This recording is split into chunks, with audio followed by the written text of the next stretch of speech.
उससे सच कभी सामने आएगा नहीं। इसलिए हमारी पार्टी की भी डिमांड रही है कि ये सुप्रीम कोर्ट के लेवल के जजेस के अंतर्गत जांच को समयबद्ध तरीके से इसकी पूरी जांच की जाए और ये स्पष्ट होना चाहिए कि कैसे किस प्रकार से इतना बड़ा सनसनीखेज जो खुलासा हुआ है उसकी तह तक पहुंचना पड़ेगा। कौन लोग, कौन सी सरकार, कौन व्यक्ति इसके लिए जिम्मेदार थे और जवाबदेही तय करने के लिए तुरंत प्रभाव से निष्पक्ष जांच होनी चाहिए। चाहे वो जॉइंट पार्लियामेंट्री कमेटी हो, चाहे वो सुप्रीम कोर्ट के संरक्षण में कोई ऐसी जांच की जाए ताकि सच्चाई सामने आए। लोगों के मन में सवाल उठ रहे हैं कि सरकार बोलती है कि हमने इलीगल नहीं किया, तो फिर किसके माध्यम से पेमेंट हुआ, किसने करवाया, कब तक करवाया, और बहुत सारे खुलासे होंगे जब हम इसकी परत उसकी तह तक पहुंचेंगे। तो हमारी सबकी ये मांग रही है कांग्रेस पार्टी की, और इसको लेकर पूरे देश भर में, क्योंकि ये जब राहुल गांधी जी का नाम आया और नेताओं के नाम आए तो ये बात अब बहुत आगे बढ़ चुकी है। और इस प्रकार में अगर लोगों की प्राइवेसी को उसका हनन होगा, संवैधानिक परंपराओं का हनन होगा, लोकतंत्र को अंडरमाइन करने की कोशिश की जाएगी, इससे सब देशवासी बड़े विचलित हैं, आहत हैं। तो कांग्रेस पार्टी पूरे देश भर में इसको लेकर जन आंदोलन करेगी। जैसा कि आप जानते हैं कि हर प्रदेश में राजभवन का घेराव हो रहा है। कल प्रदेश अध्यक्ष जी के नेतृत्व में जयपुर में हम लोग करेंगे, समूचे देश में होगा। लेकिन जनता, पब्लिक, आम मतदाता जानना चाहता है कि इसमें किसका रोल था, क्योंकि ये खुलासा हो चुका है। इसका स्पष्टीकरण हर सरकार मांग रही है। तो भारत सरकार को भी अगर कुछ छुपाने को नहीं है तो भारत सरकार को बिना समय खोए दोबारा पूरी प्रणाली में विश्वसनीयता स्थापित करने के लिए निष्पक्ष जांच करानी चाहिए। और अगर कुछ छुपाने को नहीं है तो जांच से दूर भागने का भी कोई मतलब नहीं बनता।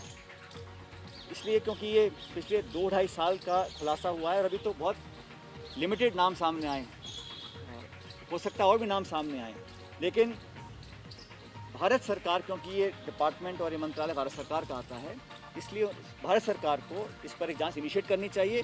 और सरकार खुद जांच करेगी तो कभी सच तक हम नहीं पहुंच सकते। इसलिए निष्पक्ष, इंडिपेंडेंट, प्रभावी जांच होनी चाहिए ताकि इसके तह तक हम लोग पहुँच सकें। राजस्थान में जब सरकार कांग्रेस की बनी है तो उसके बाद हम उसको सस्टेन नहीं कर पाए। और ये कलेक्टिव रिस्पॉन्सिबिलिटी होती है पार्टी के नेताओं की कि हम दोबारा चुनाव जीते हैं। तो हम पिछली बार 20 पे रह गए थे, फिर 50 पे रह गए थे। हम चाह रहे हैं कि 23 में जो चुनाव हों उसमें जो आशीर्वाद हमें मिला है उससे ज़्यादा मिले, अपने कामों से, अपनी एकजुटता से, परफॉर्मेंस से, हार्डवर्क से। तो उस सिलसिले में हमने अपने सुझाव रखे थे और ये हम सबका दायित्व है, अधिकार है, अपनी बात आलाकमान को रखें। उस संदर्भ में जो हमें कहना था हमने AICC को बोल रखा है और वो AICC ने बात को संज्ञान लिया।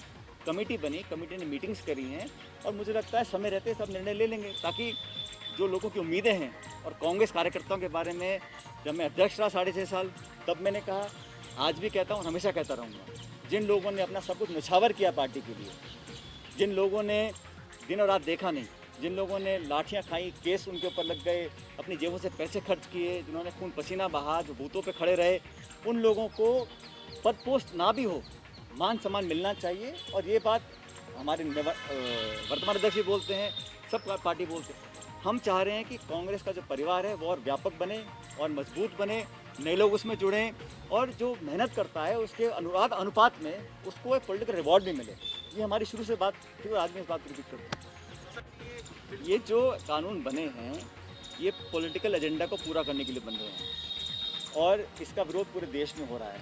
अब ये तो ये भी कह रहे हैं कि जो 3 कृषि कानून हैं वो देश के हित में हैं। अगर सबके हितों में तो लोग सड़कों पे क्यों हैं?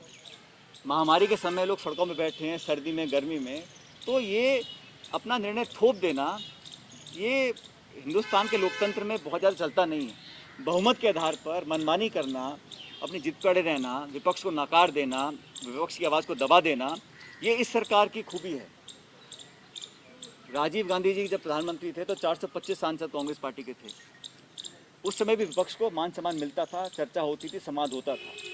लेकिन इस बार माहौल ऐसा बन गया है कि बहुमत के आधार पर आप अपनी मनमानी करना चाह रहे हैं और कहीं ना कहीं आप देखिएगा लोगों के अंदर एक विद्रोह पैदा हुआ है। मिसमैनेजमेंट, अड़ियल रवैया, किसानों की अनदेखी, बेरोजगारी और फिर ये प्राइवेसी के ऊपर जो अटैक हुआ है इस पेगासस स्कैंडल के बाद, ये सब लोगों का मन भर चुका है, सब बदलाव चाहते हैं और बहुत जल्द आप देखिएगा आने वाले विधानसभा चुनाव में और आम चुनाव में भी बदलाव होगा।